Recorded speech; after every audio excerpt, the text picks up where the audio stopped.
Project के बारे में डिटेल बता देता हूँ। इसमें हम ब्लॉकचेन बेस्ड करेंसी बना रहे हैं, एक कॉइन बना रहे हैं जो कि कंप्यूटर जनरेटेड कॉइन नहीं होगा, लाइक माइनिंग से ही बनेगा प्रॉपर, मतलब ब्लॉकचेन के ही फैक्टर्स यूज़ होंगे, बट वो एक प्रॉपर क्रिप्टो करेंसी नहीं रहेगी।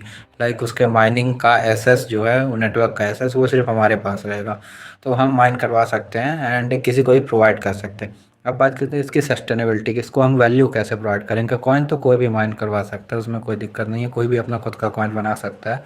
अब इसकी वैल्यू सस्टेन करने के लिए एंड वैल्यू के लिए हम इंडिविजुअल एक स्ट्रेटजी लगा रहे हैं, एक इक्वेशन लगा रहे हैं जिससे इसकी वैल्यू सस्टेन करेगी।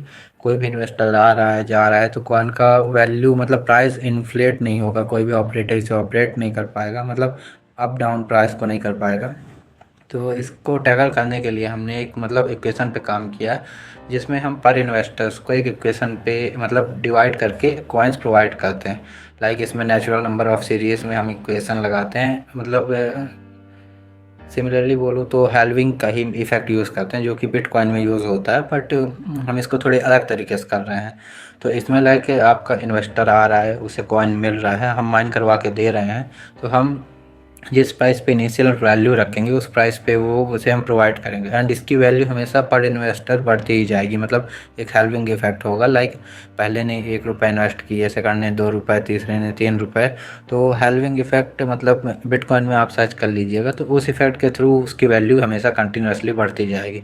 जो पहले की वैल्यू आएगी 1, देन सेकंड कोई इन्वेस्ट कर रहा है तो 1.5 कॉइन की वैल्यू, देन कोई थर्ड कर रहा है तो उसकी 2 होगी वैल्यू, देन कोई फोर्थ इन्वेस्ट कर रहा है तो उसकी 2.5 होगी वैल्यू। इस तरह से कॉइन की वैल्यू इंक्रीज़ होती जाएगी बाई पर इन्वेस्टर।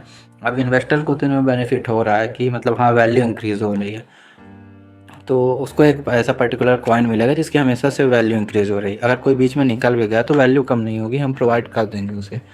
अब बात करते हैं इसमें और क्या इन्वेस्टर को क्या बेनिफिट हो सकता है। पहले तो इसको वैल्यू मिल रही है तो इससे मतलब अट्रैक्टेड होगा एक कोई भी नॉर्मल इन्वेस्टर या कोई भी इसमें आ सकता है कि हाँ एक वैल्यू उसे मिल रही है। मतलब इसमें क्विक मनी तो नहीं मिलती बिकॉज माइनिंग का चार्ज लग रहा है और लग रहा है, तो इसमें धीरे धीरे करके हाँ बट इनिशियल लोगों को मिल सकता है। बट वो क्विक मनी छोड़ना नहीं चाहेंगे क्योंकि उन्हें पता है कि एट लास्ट ये बढ़ना ही है, कम नहीं होना है। अब इसमें एक सेकंड ये है कि कॉइन जो उन्हें मिला हुआ है, अगर मार्केट में इनसे कोई परचेस कर रहा है वही प्राइस में, तो वो आराम से ले सकते हैं, उसको ट्रांजैक्शन कर सकता है, किसी और को भेज सकता है, क्योंकि उसे ही पता है एट लास्ट वैल्यू बढ़नी ही है। और बढ़ने का भी फैक्टर बता दिया क्यों, तो इसमें इसको भी प्रॉफिट है, जो लेगा उसको भी प्रॉफिट है।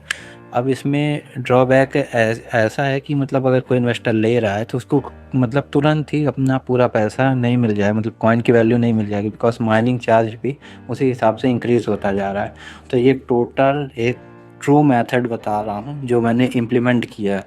तो ना ही इसमें क्विक मनी है, ना ही इसमें ऐसा कुछ है कि आपको मतलब फ्रॉड के चांसेस बढ़ जाएंगे, ना ही कोई ऑपरेटर इसे ऑपरेट कर पाएगा, और इसमें प्राइस भी इन्फ्लेट नहीं होगा। तो इसके कुछ ड्रॉबैक्स भी नहीं, मतलब ऐसा कुछ खास नहीं लग रहा है, जो थे मैंने स्टडीज़ उसे हटा दिया है, क्योंकि कहीं ना कहीं एक कैप लगाना ज़रूरी होता है। जैसे बिटकॉइन में हेल्विंग इफेक्ट है तो इसमें कैप लगी हुई है, इतने कॉइन माइन हो पाएंगे, तो ऐसे ही थोड़े लगाने ज़रूरत है किसी ऑपरेट ना कर पाए। तो ये पहला एसेट बैक्ड करेंसी बन जाएगा जो कि वैल्यू वैल्यू प्रोवाइड करेगा। मतलब अलग अलग ह्यूमन किसी कॉइन पे एक इन्वेस्ट कर रहा है तो उसको एक तो वैल्यू मिल रही है, और अलग अलग ह्यूमन पास पता है कि हाँ कॉइन है, अगर वो सेल कर रहे हैं या उसे स्टोर भी कर रहे हैं तो उसकी वैल्यू एट लास्ट बढ़नी ही है, तो वो बढ़ रहे हैं और ट्रांजैक्शन कहीं भी वो ईज़ी कर सकते हैं। और एक वैल्यू का कॉन्सेप्ट आपको अच्छे से बताऊंगा कि मतलब वो अभी हैं, मतलब उन्होंने एक बार इन्वेस्ट किया है तो एक उन्हें कॉइन मिल गया है कि हाँ ये हमारी पहचान है, मतलब एक कॉइन उन्हें मिल गया कि हाँ उनका ये हमारा है। अब उसकी value life time after life ये बढ़ते ही जानी है, तो वो होल्ड पे भी रख सकते हैं, कोई दिक्कत नहीं है। अब इसमें के 3 रीजन है। पहला है कि वैल्यू की रियल यूज़ केस है, मार्केट में कोई भी बाय कर सेल कर सकता है। लेकिन इन्वेस्टर ने एक बार इन्वेस्ट किया तो उसकी वैल्यू हमारे पास है, मतलब वो पैसे हैं और हमने उसको डिजिटल कॉइन दे दिया, हमारा इसमें कुछ भी नहीं लगा। अब वो किसी और को सेल कर रहा है, कोई और थर्ड पार्टी को सेल कर रहा है, ट्रांजेक्शन हो सकते हैं इसके, और ट्रांजेक्शन की फ़ीस होगी वो इन्वेस्टर्स के पास जाएगी जो इनिशियल इन्वेस्टर होगा जिसने कॉइन को माइन करवाया होगा। बाकी वो सेल कर सकता है किसी को भी। अब वो क्यों इंटरेस्ट लेंगे, वो इसलिए इंटरेस्ट लेंगे कॉइन की वैल्यू बढ़ रही है, उसको यूज़ कर सकते हैं कहीं भी ट्रांजैक्शन करने के लिए वर्ल्ड वाइड, मतलब वर्ल्ड में यहाँ पे या आउट ऑफ द कंट्री हो गया विदाउट एनी चार्जेस।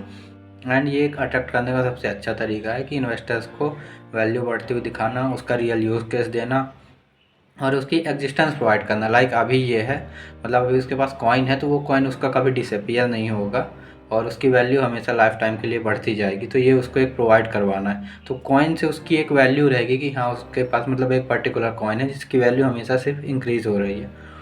ये फैक्टर हमने यूज़ किया है इसमें।